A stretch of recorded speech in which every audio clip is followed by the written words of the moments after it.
होनी बहुत बलवान है। अभिमन्यु के पुत्र राजा परीक्षित थे। राजा परीक्षित के बाद उनके लड़के जन्मेजय राजा बने। एक दिन जन्मेजय वेद व्यास जी के पास बैठे थे।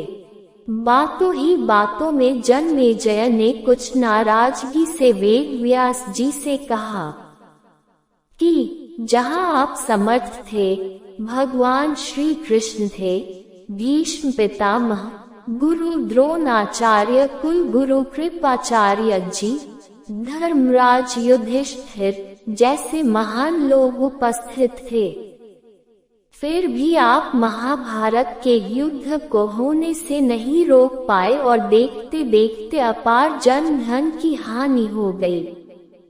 यदि मैं उस समय रहा होता तो अपने पुरुषार्थ से इस विनाश को होने से बचा लेता। अहंकार से भरे जन्मेजय के शब्द सुनकर भी व्यास जी शांत रहे। उन्होंने कहा, पुत्र, अपने पूर्वजों की क्षमता पर शंका न करो। यह विधि द्वारा निश्चित था, जो बदला नहीं जा सकता था। यदि ऐसा हो सकता तो श्री कृष्ण में ही इतनी सामर्थ्य थी कि वे युद्ध को रोक सकते थे। जन्मेजय अपनी बात पर अड़ा रहा और बोला, मैं इस सिद्धांत को नहीं मानता।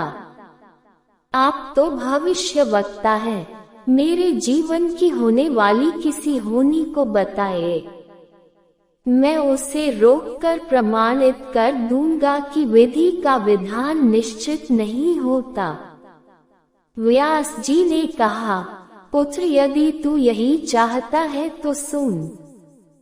कुछ वर्ष बाद तू काले घोड़े पर बैठकर शिकार करने जाएगा। दक्षिण दिशा में समुद्र तट पर पहुंचेगा। वहां तुम्हें एक सुंदर स्त्री मिलेगी, जिसे तू महलों में लाएगा और उससे विवाह करेगा। मैं तुमको मना करूंगा कि ये सब मत करना, लेकिन फिर भी तुम यह सब करोगे। इसके बाद उस लड़की के कहने पर तू एक यज्ञ करेगा। मैं तुमको आज ही चेता कर रहा हूँ कि उस यज्ञ को तुम वृद्ध ब्राह्मणों से कराना, लेकिन वो यज्ञ तुम युवा ब्राह्मणों से कराओगे। और जन्मेजय ने हंसते हुए व्यास जी की बात काटते हुए कहा कि मैं आज के बाद काले घोड़े पर ही नहीं बैठूंगा, तो ये सब घटनाएं घटित ही नहीं होगी। व्यास जी ने कहा कि ये सब होगा, और अभी आगे की सुन। उस यज्ञ में एक ऐसी घटना घटित होगी कि तुम उस रानी के कहने पर उन युवा ब्राह्मणों को प्राण दंड दोगे, जिससे तुझे ब्रह्म हत्या का पाप लगेगा और तुझे कुष्ठ रोग होगा, और वही तेरी मृत्यु का कारण बनेगा। इस घटनाक्रम को रोक सको तो रोक लो। वेद व्यास जी की बात सुनकर जन्मेजय ने एहतियातवश शिकार पर जाना ही छोड़ दिया। परंतु जब होनी का समय आया तो उसे शिकार पर जाने की बलवती इच्छा हुई। उसने सोचा कि काला घोड़ा नहीं लूंगा, पर उस दिन उसे अस्तबल में काला घोड़ा ही मिला।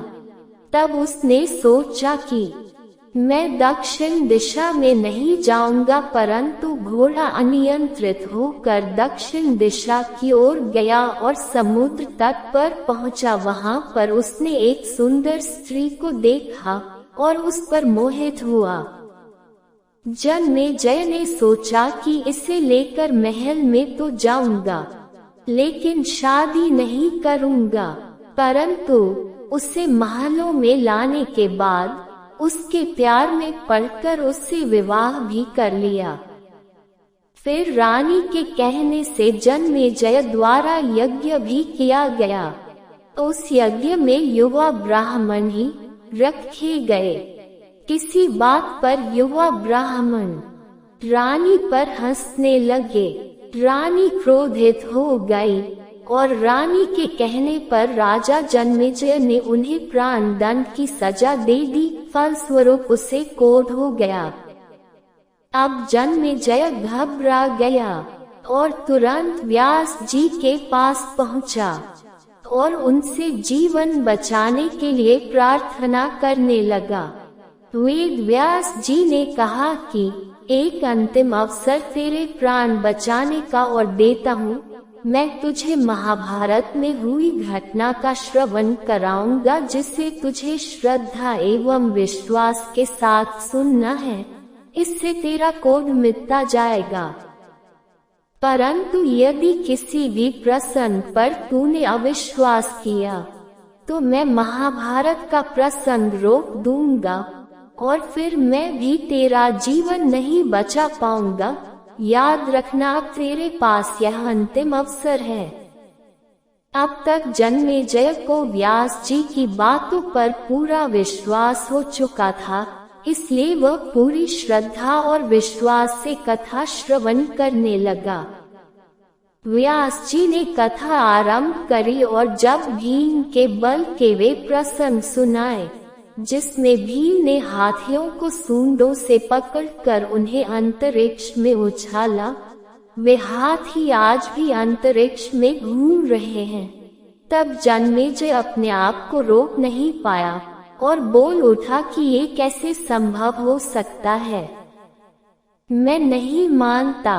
व्यास जी ने महाभारत का प्रसंग रोक दिया और कहा कि पुत्र, मैंने तुझे कितना समझाया कि अविश्वास मत करना, परंतु तुम अपने स्वभाव को नियंत्रित नहीं कर पाए, क्योंकि यह होनी द्वारा निश्चित था।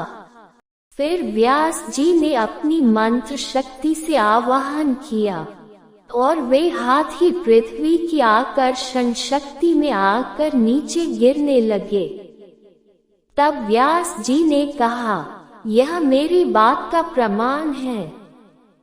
जितनी मात्रा में जन्मेजय ने श्रद्धा विश्वास से कथा श्रवण की, उतनी मात्रा में वह उस कुष्ठ रोग से मुक्त हुआ, परंतु एक बिंदु रह गया और वही उसकी मृत्यु का कारण बना।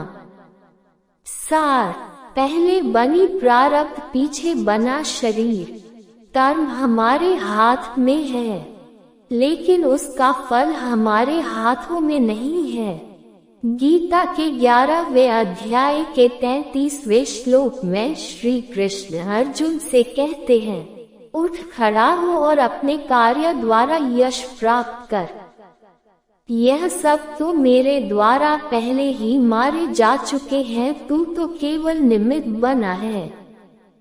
होनी को टाला नहीं जा सकता, लेकिन नेक कर्म व ईश्वर नाम जाप से होनी के प्रभाव को कम किया जा सकता है। अर्थात रोग आएंगे परंतु पीड़ा नहीं होगी।